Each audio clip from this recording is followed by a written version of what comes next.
بسم اللہ الرحمن الرحیم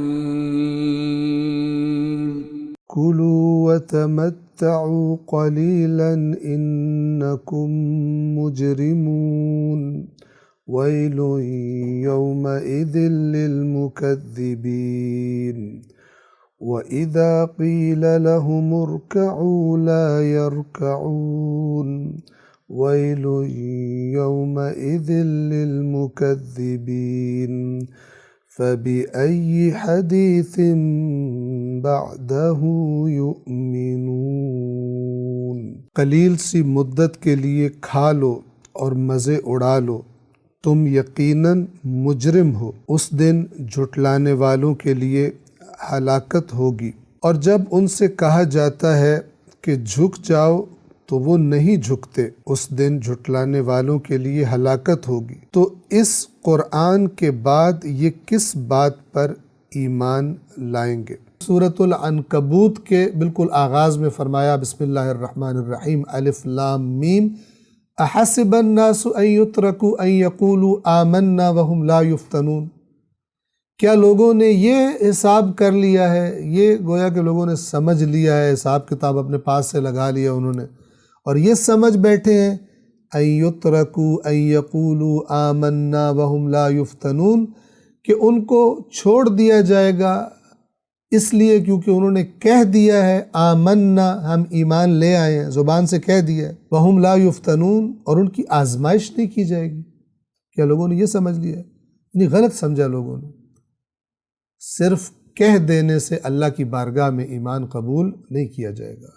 پھر اگلی آیت میں فرمایا وَلَقَدْ فَتَنَّ الَّذِينَ مِن قَبْلِهِمْ، اے رسول جو آپ پر ایمان لانے کا دعویٰ کر رہے ہیں ان کو بتا دیجئے کہ بے شک یقیناً گزشتہ قومیں بھی جب ان میں نبی آئے تھے ہم نے ان کی آزمائش کی تھی کہ وہ جو دعویٰ کر رہے ہیں ایمان کا اس میں سچے ہیں یا نہیں، اللہ اور اللہ کے رسول کی اطاعت کرتے ہیں یا اس نافرمانی کرتے ہیں۔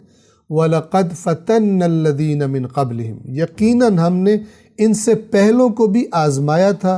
فَلَيَعْلَمَنَّ اللَّهُ الَّذِينَ صَدَقُوا وَلَيَعْلَمَنَّ الْكَاذِبِينَ، تو یقیناً اللہ جان کے رہے گا ان لوگوں کو جنہوں نے سچ بولا، زبان سے کہہ رہے تھے ایمان لے آئے، یہ سچا دعویٰ تھا، ان کو بھی خدا دیکھ کے رہے گا۔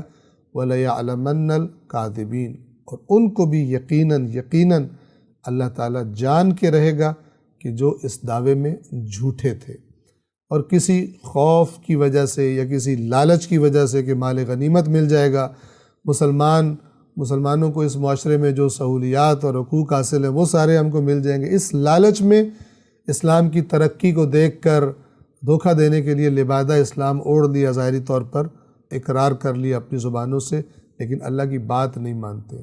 فَلَيَعْلَمَنَّ اللَّهُ الَّذِينَ صَدَقُوا وَلَيَعْلَمَنَّ الْكَاذِبِينَ۔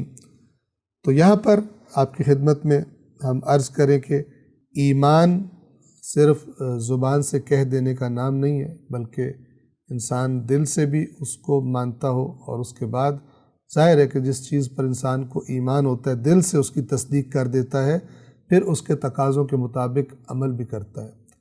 ایک اچھے اسٹوڈنٹ کو اگر ایمان ہے کہ وہ کلاس میں ٹاپ کر سکتا ہے، اس کے اندر یہ صلاحیت ہے، تو خود بخود وہ محنت بھی کرے گا، کیونکہ اسے پتہ ہے کہ یہ جو میرا ایمان ہے کہ میں ٹاپ کر سکتا ہوں، میرے اندر یہ صلاحیت ہے، اس کے لیے مجھے محنت کرنی پڑے گی۔ ایسا نہیں ہے کہ جس کو ایمان ہو کہ میں ٹاپ کر سکتا ہوں وہ پھر محنت نہ کرے، ایسا نہیں ہوتا۔